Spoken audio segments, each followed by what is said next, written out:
तर मित्रांनो, आज आपण या व्हिडिओमध्ये इयत्ता 4थी परिसर अभ्यास भाग 2 मधील पाठ 6वा स्वराज्य स्थापनेची प्रतिज्ञा हा पाठ अभ्यासणार आहोत किंवा हा पाठ आपण शिकणार आहोत। पाठ 6वा स्वराज्य स्थापनेची प्रतिज्ञा। तर रायरेश्वराचे देवालय। पुण्याच्या नैऋत्येला असलेले रायरेश्वराचे देवालय हे मोठे रमणीय स्थान होते। तेथे 1645 साली एक विलक्षण घटना घडली। शिवराय व आजूबाजूच्या खोऱ्यामधील काही मावळे मंडळी मसलतीसाठी तेथे जमली होती। तर बघा, पुण्याच्या नैऋत्येला आहे हे रायरेश्वराचे देवालय। पुण्याच्या नैऋत्येला होते रायरेश्वराचे देवालय। हे कसे होते तर एक मोठे रमणीय स्थान होते। मोठे रमणीय, खूप छान, खूप सुंदर अशा प्रकारचे स्थान होते हे। आणि 1645 साली तेथे काय झालं तर एक विलक्षण घटना घडली। तर काय घटना घडली तर शिवराय व आजूबाजूच्या खोऱ्यामधील काही मावळे मंडळी मसलतीसाठी तेथे जमली होती।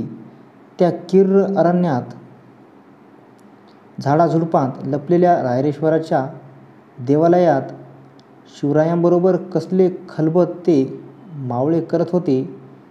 श्री शंकरापाशी कोणते मागणे मागत होते, तर ते आपण आता या पाठात आपण बघूयात। बालशोभाची तेजस्वी वाणी। शिवराय अजून वयाने कितीतरी लहान होते, पण त्यांच्या मनाची भरारी मोठी होती। त्यांनी एक मोठा घाट घातला होता। त्या देवालयात जमलेल्या सवंगड्यांना ते कळकळीने म्हणाले, गड्यांनो, मी आज तुम्हाला माझ्या मनातील एक गोष्ट सांगू का? आमचे वडील शहाजीराजे विजापूरचे सरदार आहेत। त्यांनीच आम्हाला इथल्या जहागिरीचा अधिकार दिला आहे। तर शिवराय हे कसे होते तर अजून वयाने कितीतरी म्हणजे बरेच लहान होते, पण त्यांच्या मनाची जी भरारी आहे ती सामान्य नव्हती, ती खूप मोठी होती। त्यांनी एक मोठा घाट घातला होता। त्या देवालयात जमलेल्या सवंगड्यांना ते कळकळीने काय म्हणाले, ते म्हणाले, तर गड्यांनो, मी आज तुम्हाला माझ्या मनातील एक गोष्ट सांगू का? आमचे वडील जे आहेत ते शहाजीराजे विजापूरचे सरदार आहेत आणि त्यांनीच आम्हाला इथल्या जहागिरीचा अधिकार दिला आहे। सर्व कसे छान चालले आहे, सर्व कसे छान चालले आहे, पण गड्यांनो, मला यात मुळीच आनंद वाटत नाही। सुलतानांच्या वतनदारीवर आपण संतुष्ट राहावे का? दुसऱ्याच्या उंधळीनेच पाणी आपण प्यावे का? आपल्या चारी बाजूंना अनेक परकीय राजवटी आहेत। त्यांच्यामध्ये सारखी युद्धे चालू असतात। आपली माणसे युद्धात नाहक मरतात। कुटुंबेच्या कुटुंबे देशोधडीला लागतात। आपल्या मुलखाची धूळधाण होते आणि इतके असूनही आपल्या पदरी काय तर गुलामगिरी। आपण हे किती दिवस सहन करायचे दुसऱ्यासाठी? आपण किती काळ खपायचे? सांगा, तुम्हीच सांगा। वतनांच्या लोभाने आपण हे असेच चालू द्यायचे का? शिवराय आवेशाने बोलत होते। शिवराय कसे बोलत होते तर हे सर्व शिवराय जे बोलत होते ते आवेश आणून बोलत होते। त्यांचा चेहरा जो आहे तो रागाने कसा लाल लाल झाला होता। बोलता बोलता ते थांबले। त्या तरुण सवंगडीकडे पाहू लागले। रायरेश्वराच्या गाभाऱ्यात जमलेले ते तरुण मावळे शिवरायांच्या बोलण्याने थरारून गेले। नवीच दृष्टी त्यांना मिळाली आणि तेवढ्यात त्यांच्यापैकी एक जण म्हणाला, बोला बालराजे, बोला, आपला मनोदय सांगा आम्हाला। तुम्ही जे सांगाल ते करण्यासाठी आम्ही एका पायावर तयार आहोत। हो राजे, तुम्ही जे सांगाल ते आम्ही करू, आमचे प्राणही देऊ। ते सारे तेजस्वी तरुण वीर एका आवाजात बोलले। ते सारे तेजस्वी तरुण वीर एका आवाजात बोलले। स्वराज्याची शपथ। मावळ्यांच्या या शब्दांनी शिवरायांना स्फुरण चढले। एकेकाकडे पाहत ते आनंदाने म्हणाले, गड्यांनो, आपला मार्ग ठरला। आपल्या ध्येयासाठी आपण सर्वांनी झटायचे, सर्वांनी खपायचे, सर्वांनी प्राणार्पण करायलाही तयार व्हायचे. आपले हे ध्येय म्हणजे हिंदवी स्वराज्य. तुमचे माझे साऱ्यांचे स्वतंत्र राज्य स्थापन करायचे. परक्यांची गुलामी आता नको. उठा, या रायरेश्वराला साक्ष ठेवून आपण प्रतिज्ञा करू. स्वराज्य स्थापनेसाठी आता आम्ही आमचे सर्वस्व वाहणार. सारे मंदिर शिवरायांच्या शब्दांनी कसे घुमू लागले.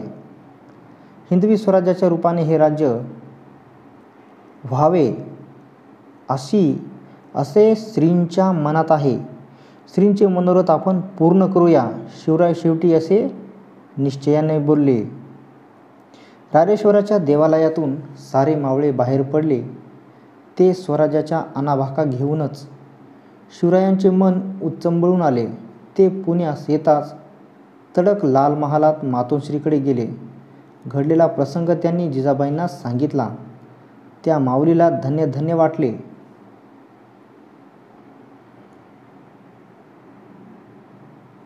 आपण मनी जे धरले ते बालराजे पूर्ण करणार अशी आशा, असा विश्वास त्यांना वाटू लागला.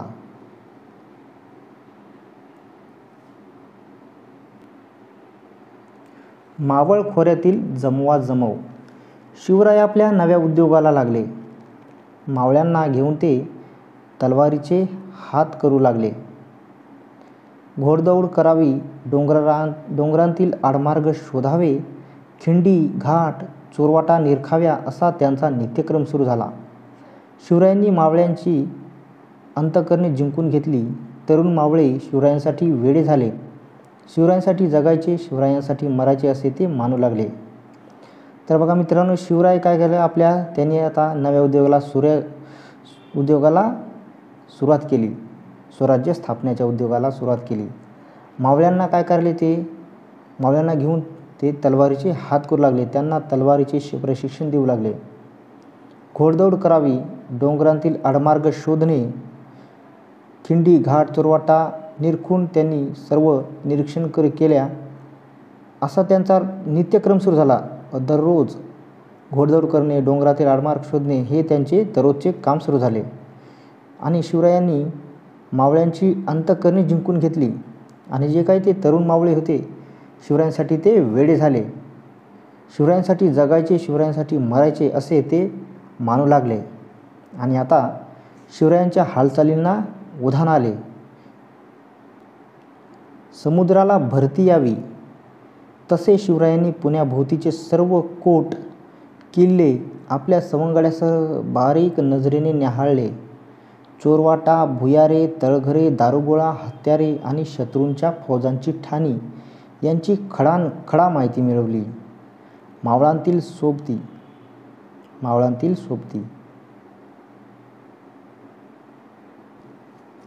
12 मावळा ठिकठिकाणी काही देशमुख मंडळी आपली वतने सांभाळत बसली होती. त्यांना आपल्या वतनाचा विलक्षण लोभ होता. वतनासाठी ते आपापसात भांडत. या भांडणात मराठ्यांची शक्ती उगाच वाया जात आहे हे शिवरायांनी ओळखले. तर 12 मावळात काही ठिकठिकाणी काही देशमुख जी मंडळी होती, ती आपापली वतने जे आहे ते त्यांचे सांभाळत बसली होती. आणि त्यांना आपल्या वतनाचा विलक्षण असा लोभ होता. वतनासाठी ते आपापल्या लढाया करत, भांडत. आणि या भांडणात मराठ्यांची शक्ती उगीच मराठ्यामध्येच वाया जात आहे हे शिवरायांनी ओळखले.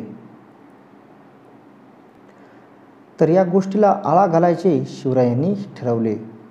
शिवराय देशमुखांच्या गावांना भेटी देत, त्यांची समजूत घालत, स्वराज्याच्या ध्येयाने त्यांना भारून टाकत. शिवरायांनी त्यांना गोड शब्दांनी आपलेसे केले. काहींनी दांडगाई केली, त्यांनाही शिवरायांनी वठणीवर आणले. मराठ्यांचे आपापसातील झगडे त्यांनी थांबवले. जो तो त्यांना धन्यवाद देऊ लागला.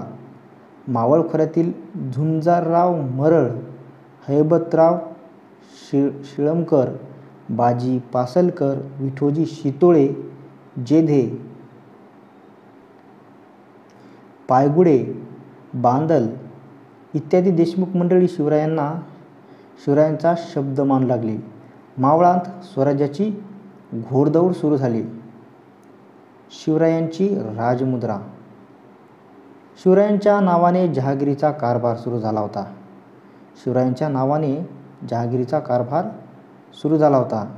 शहाजीराजांनी शिवरायांची स्वतंत्र राजमुद्रा तयार केली होती. ती मुद्रा अशी.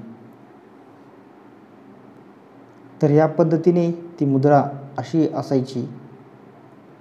शिवरायांनी राजमुद्रा तयार केलेली.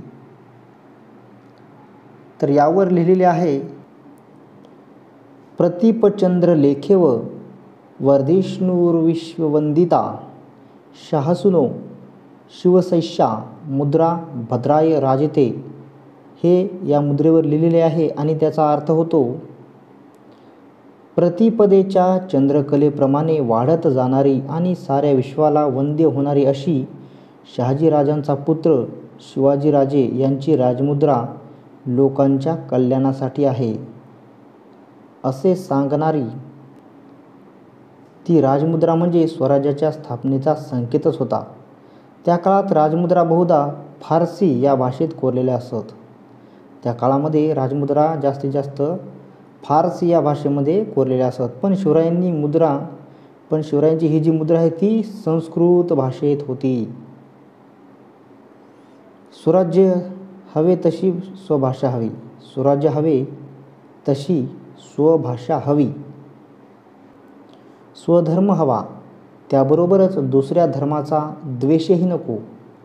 शिवरायांनी आपला कारभार लोककल्याणासाठीच सुरू केला आहे हे साऱ्या मावळ्यांच्या चटकन लक्षात आले.